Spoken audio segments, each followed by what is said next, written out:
Good afternoon. My name is Tammy Sload. I'm president of the Board of Trustees of Darien Library.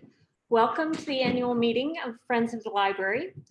It is wonderful to have you here, either in person or virtually. We've certainly found new and varied ways to be together during these times, and it is terrific to be with you to talk about and celebrate Darien Library and the commitment that all of us have to its continued excellence and service to our community.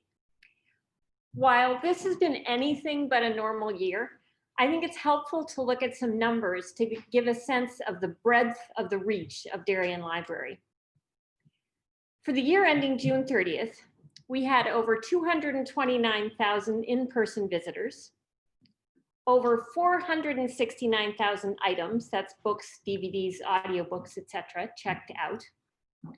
Over 15,500 new books and other materials added to our collections. Over 41,000 program attendees.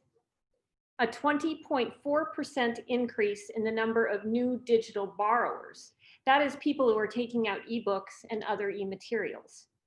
And over 101,000 reference questions answered. Think about that number. If you divide that evenly over 365 days, that's over 300 questions a day. And if the library was open for 10 hours, that would be 30 questions an hour. That's one question every 2 minutes for the entire year. Isn't that amazing? This level of service led to Darien Library being named this year as a 5-star library by Library Journal, one of only 2 in the state of Connecticut, a significant and well-deserved accolade. But beyond metrics and awards, the significant accomplishment this year is how the library responded with creativity and energy and care for our patrons during this pandemic. Each and every employee jumped in to fulfill the library's legacy of extreme customer service by reaching out to patrons individually, offering access to new collections and programs virtually, and ultimately transitioning to curbside pickup, and then opening the library as soon as state rules allowed. And when there was a power outage, the library was the place to be, providing internet and power when it was available nowhere else. Darien depends on Darien Library. So none of this would be possible, of course, without the financial support of the Friends of Darien Library. So thank you for what you give to make Darien Library thrive. Your contributions provide the fuel that keeps this organization going, coupled with the significant and important support from Darien taxpayers. But I'd like to take a moment here to recognize the extraordinary performance of the staff. Normally, they would be here in this room, right over there. But I hope even from your virtual locations, you can take this as a standing ovation.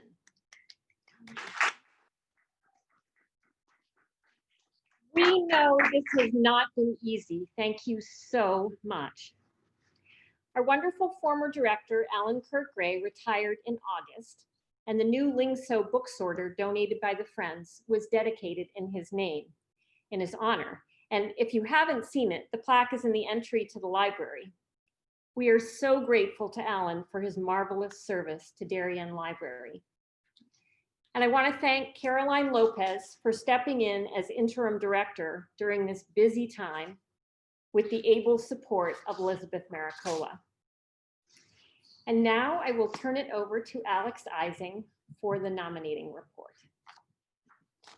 Hi, everyone. I'm Alex Eising. I'm chair of the nominating committee for the board this year.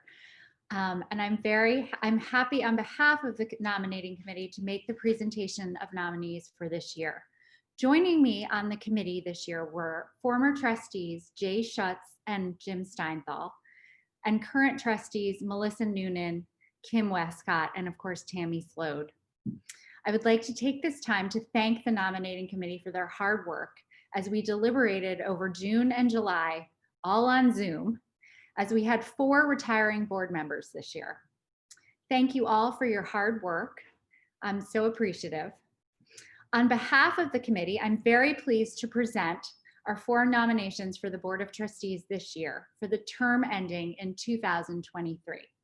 They are Robert Levinson, Jill McCammon, Diana Nero, and Min Selkowitz. Also nominated for re-election to their second terms expiring also in 2023 are Jay Bennett and Emily Kronlein. At this time, I would like to ask for a second from the floor. Are there any other nominations from the floor? No, okay. For our friends watching on YouTube, please feel free to use the comments function to vote A or nay. And for our distinguished board members participating via Zoom, you can raise your hands. I've got the screen in front of me. With that, I would ask you all in favor of the slate as presented. Please raise your hands. Any opposed? Okay. With that, I would ask all, oh, sorry, I already did. Motion to accept the board members is approved. Thank you so much, everyone. I would like to take this time to congratulate all our new board members and to welcome them to the Darien Library Board of Trustees. Thank you. Thank you so much, Alex, and thank you to the committee for your hard work. And we are very excited to have the trustees joining us. And now I would like to introduce our new director, Kiera Parrott. As you know, Kiera was chosen after a national search. Kiera is returning to Darien Library, where she worked from 2008 to 2013, last as head of Children's Services. Since that time, she worked at School Library Journal and Library Journal in positions of increasing responsibility, including editor of reviews at School Library Journal and reviews and production director at Library Journal and School Library Journal. She brings a wealth of experience in leading diversity initiatives, HR transformation, and of course, great knowledge about what is happening in libraries around the country. She has recently moved to Norwalk with her husband, Billy, who is also an esteemed librarian who works for the New York Public Library.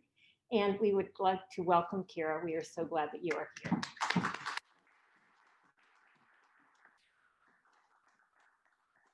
Thank you. Thank you so much, Tammy. Thank you, everyone. And good evening to our distinguished guests, current and new members of the Board of Trustees, our honorary trustees, and of course, to all of our friends of the library watching remotely. It is truly my honor and my privilege to stand before you all tonight as the director of this extraordinary institution. I want to first extend my deepest thanks to our trustees leaving the board tonight, and to Tammy for helping me get to know them better and all of your contributions over the years. David Ott has been a guiding voice on the executive committee. He has a wonderful ability to identify the most salient points in a 2-hour-long discussion and somehow synthesize them into just 5 words. He has also introduced the Gallup survey, which has been a wonderful source of positive change here at the library. Susan Vogel has helped lead the great work of the facilities committee as the library considered potential transformational change to the building. She sees things other people don't, especially in how the library presents itself to the world, and she has made innumerable contributions to the public relations and many other areas. Tori Barnett stepped down from the board earlier in the year after moving to Florida with her family. We are very sorry to lose Tori, but so grateful for her efforts in fundraising, particularly at Mini Golf, where she created additional giving opportunities, including book donations for the Children's Library. She sold those with great success due to her characteristic energy, charm, and enthusiasm. And finally, Robert Cudd is completing his second 6-year term as a trustee. Robert has served on the Law and Policy Committee and has brought a wonderful perspective to every discussion, reflecting not only his institutional knowledge, but also a deep commitment to the mission of the library. Thank you, David, Susan, Tori, and Robert, for all of your incredible work and contributions over the years. You will be missed, but you will always be Darien Library family.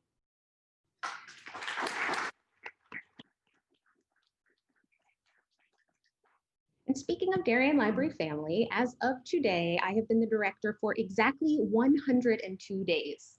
Although, as Tammy mentioned, I'm not new to the library. I did work here from 2008 to 2013 in the Children's Library. I even had the opportunity to work in the old building on Leroy Avenue for several months as we all prepared for the big move to this beautiful space. I remember well the excitement and the energy, and yes, a fair bit of anxiety as we prepared thousands of books and DVDs and audiobooks and other materials, packed up offices, went through decades of library ephemera and archives, put RFID tags on every single circulating item in the library's collection so we could reap the full benefits of the state-of-the-art new self-return and self-checkout systems. I also remember the tagline that we used back then, which I'm sure many of you do as well. Once in a lifetime, a community builds a library. I want you all to take a moment and think about what the word library means to you. Think about the feelings and the memories that that word evokes. For me, it's my childhood next door neighbor, Miss Anna. Miss Anna was a librarian for the Queensborough Public Library System in Flushing, New York, where I grew up. Miss Anna was what many of us would consider a stereotypical librarian. White-haired, bespectacled. She wore those very sturdy, practical beige shoes with the thick rubber soles and thick nylon stockings. She was unmarried and lived alone in a little white house filled with delicate porcelain knickknacks and floral patterned furniture with doilies everywhere. I adored Miss Anna. She would often leave piles of books on her back stoop for me. I was, as you won't be surprised to hear, a bit of a voracious young reader. During the summers, my grandma would take me to Miss Anna's library, as I thought of it, and I'd check out books and do arts and crafts and breathe in that library smell. As I got older, that library and so many others were safe havens for me. My high school library, where I'd surreptitiously eat my lunch because I didn't want the anxiety of having to find someone to sit with sometimes in the cafeteria. Then in college, discovering the research libraries and the databases and all of that scholarship, all of that information at my fingertips was mind-blowing. And later, as a young, newly minted librarian for the New York Public Library, I was so proud when I got that job that I would wear my NYPL insignia badge everywhere, on the subway and on the bus home. I was just so proud. I wanted the whole world to know I was a librarian. I fell in love with the public library from an early age, and it's been a lifelong love affair. In fact, I met and fell in love with my husband, also a librarian, at the public library. But that's a story for another time. Once in a lifetime, a community builds a library. I think it's worth reflecting on that. So often when we talk about libraries, we talk about them as places, spaces, buildings. And of course, that's a big part of what they are. A third place, a great good place where people and ideas come together.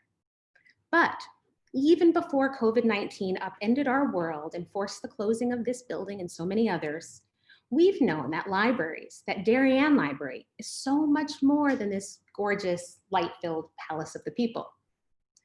So then, if a library is not just a building that houses books and materials, or even the physical place where community members meet and learn and create and research and read, then what is it?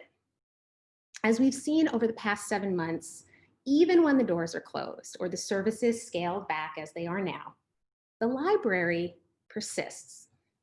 Within days of Darien Library closing its doors on March 11th, the first time we've had to do that since a coal shortage during World War I, the entire staff jumped into action, creating ways to keep the community of Darien connected, not just to the library and our resources, but to each other. If you visit darienlibrary.org/connected-community, you'll see an array of videos that the staff and community members created during the time when this building was closed. There are tutorials on early learning practices for babies and toddlers, craft demonstrations for all ages, home recipes, and more. While sheltering at home, our staff created weekly emails for children, teens, and adults, filled with book recommendations, fun things to do at home and online. They even created Spotify playlists to help lift people's spirits. And our staffers launched dozens of virtual programs, everything from lectures to author talks to publisher previews to story times. Behind the scenes, enabling our programming and public-facing librarians to do their excellent work were our support teams, our technology and materials management and custodial staffers working to make sure that everyone had what they needed to make sure that the community had what they needed. I cannot thank all of our staff members enough for their tireless efforts, their creativity, and their selflessness. After the death of George Floyd in Minneapolis, when people around the country and here in Darien were grappling with the emotional impact and talking about racial injustice and what it means to be anti-racist, then too, the library stepped up, as it always has, to be a place to find information, resources, and to be a forum for important, tough conversations. In the midst of it all, at the height of the coronavirus crisis, the library hosted the annual 1894 Day of Online Giving, and you, our friends, helped us raise those funds that provide the books, the movies, the technology, and the programming that keeps all of Darien informed, entertained, and connected. On July 6th, when the library reopened for curbside service, our Reader's Advisory staff put little note cards on every book, and they read, "Dear reader, we hope this book brings you enjoyment, comfort, and inspiration. Take care and stay safe. We look forward to seeing you soon." Just a little thing, a small kindness that meant so much. Many of our staff members can tell you stories about those early days when they reopened, about the patrons who came into the building for the first time in months with tears in their eyes, so grateful for a familiar, friendly face, even behind a mask. Just happy to have a little bit of normalcy back in their life. We so often talk about libraries as buildings and spaces, but that magic that happens, that feeling that you get, as one library user recently wrote to me, "Whenever I walk into the library, I can feel the anxiety leave my body." That feeling, that magic is about so much more than bricks and mortar. It's about the people and the promise. In a world that's increasingly polarized and divided, where information is often overwhelming, where trust in institutions is at historic lows, the public library remains a place that people trust and love. Ta-Nehisi Coates famously wrote, "I was made for the library, not the classroom. The library was open, unending, free." As much as a physical space where connection and discovery and learning occur, the library, I would argue, is also a psychic space, a state of mind, a way of being. A community that values its library fosters curiosity, creativity, humanity, empathy, civic responsibility, and the lifelong quest for knowledge. This idea that we are all learners, no matter our age, all capable of growth. That the human mind is a muscle that should be exercised joyously, continually. A community that loves its library, like Darien loves our library, is a community that invests in its future, in hope and possibility. During COVID, we've seen an explosion in digital lending all across the nation. People are discovering that, yes, libraries buy ebooks, and yes, you can check them out for free. Movies and audiobooks and music too. Libraries have always, not just during COVID, but for years, offered services like books by mail for the homebound, or phone-based reference service where anyone can call up and ask a librarian any question on any subject and get an answer. Here at Darien Library, our reference librarians get everything from intense research questions requiring hours and numerous digital and print sources to answer, to simple, heartwarming requests like the patron who calls up to get no salt recipes so she can make her neighbor who has health issues a home-cooked meal every single week. The last few months have been awful and heartbreaking in so many ways, but we've also seen so many people rise to the challenge of our times, including libraries around our nation. The world's largest library, the Library of Congress in Washington, D.C., held its 20th annual National Book Festival virtually this year, featuring speakers such as Madeleine Albright, Colson Whitehead, and Jason Reynolds. In Montpelier, Vermont, librarians created story walks around town, in parks and playgrounds and other outdoor spaces for kids and families to enjoy. In Seattle, librarians outfitted bicycles and tricycles with carts so they could deliver books to folks while their libraries remained closed. Here in Darien this summer, as Tammy mentioned, you got the double whammy of COVID and widespread power outages, which was particularly unfortunate and frustrating for all of the folks working from home. Darien Library staff once again stepped up, erecting tents and putting out as many tables and chairs and power strips, socially distanced, as humanly possible. As the reporter from the Bloomberg News wrote, when the power is out, Wall Street heads to the local library. Global pandemics, power outages, once in a generation superstorms that somehow seem to happen every few years now, elections that get more and more contentious and exhausting, technological change at breakneck speeds. This is our reality. So how do we as a library, as a town, as a community cope? There's a futurist named Michael Edson whose work focuses on just this dilemma. He talks about how the pace of change in our world has been accelerating exponentially, creating what he calls our deeply weird reality. This exponential rate of change makes it harder and harder for us to futurecast or predict what may happen even in just the very near future. How then do we ensure that our institutions thrive in the shifting sands of technological, social, political, and cultural change? The answer, Mr. Edson tells us, is to build responsiveness, adaptability, and resilience into the very fabric of our institutions. Thankfully, libraries and librarians are experts at this. Think back again to your earliest memory of a public library, and then think about how much these institutions, how much this institution has changed since then. When the World Wide Web and Google came around, I remember folks predicting the end times for libraries. Well, said the naysayers, that's the end of that. With all the world's information at our fingertips, what use is there for a library? In fact, the opposite was true. With the deluge of information and resources came the increased need for expert help finding and navigating this brave new digital world. When ebooks came to town, yet again, the critics spelled our doom. Well, they said, no one will want to read old-fashioned paper books anymore. What did librarians do? Smile and just keep on adapting and evolving the way we always have to best serve our communities. Still doing reference work and still circulating those old-fashioned paper books. Two, despite what the critics predicted, increasing numbers of users over the years. I think embodying what Michael Edson says is key, being responsive to you, our community, and adapting with the times while remaining true to our core mission and values. Throughout Darien Library's history, under the wise and steadfast direction of Louise Berry and Alan Gray, not only would we prove the critics wrong, but we would build a library that was not just surviving amidst all this rapid change, but thriving, setting an example for innovation. It was and is never enough for Darien Library to be just good or even great. We have always set our eyes toward perfection, even when that goal is quite lofty and challenging. We don't want our patrons to have a good experience. We want them to have an exceptional experience.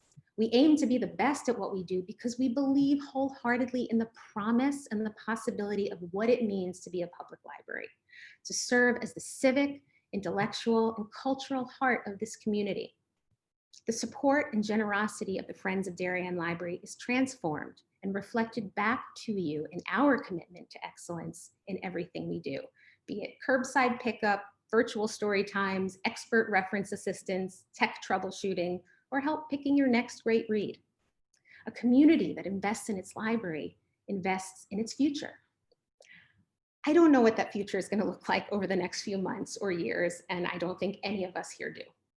But that's okay, because I know that no matter what it is that's going to transform our world next, be it COVID or something we haven't even imagined yet, Darien Library stands ready. We're ready because we're resilient, adaptable, and flexible enough to weather the storms, be they literal or figurative. Indeed, as we've shown so many times in the past, not only does Darien Library weather the storm, but we so often serve as the refuge in it. I started this talk by reflecting on the tagline used back when this lovely building was being built. Once in a lifetime, a community builds a library. I love that line, but I think that maybe it's wrong or just not quite complete. I think a community never stops building a library because a library is so much more than a building. In fact, a library builds community. And that work, that community building that is so vital to our mission, is never ending. Our commitment to you, to this community, to continuing to serve as a light and a beacon of knowledge and learning, hope, curiosity, delight, refuge, that endures. My own life has been shaped in so many ways by the public library. I can't imagine who I would be or where I would be without it. The library is my home. My promise to you is that I will work every day to ensure that everyone who comes to Darien Library, be it in person, online, or otherwise, finds their home here too. I would like to thank the staff of Darien Library, who are the heart and the soul of this institution, who make it the extraordinary place that it is day in and day out. And thank you to all of our board members, past and present, for being such dedicated, informed, and caring trustees. And to you, all of our friends watching at home, thank you so much for your support. Thank you. And to our virtual audience, we have reached the end of our event this evening for you. I thank you for attending, and I encourage you to read our annual report, which details all of the many achievements, statistics, and milestones this year. You can find it here at the library or on our website. Thank you. Good night.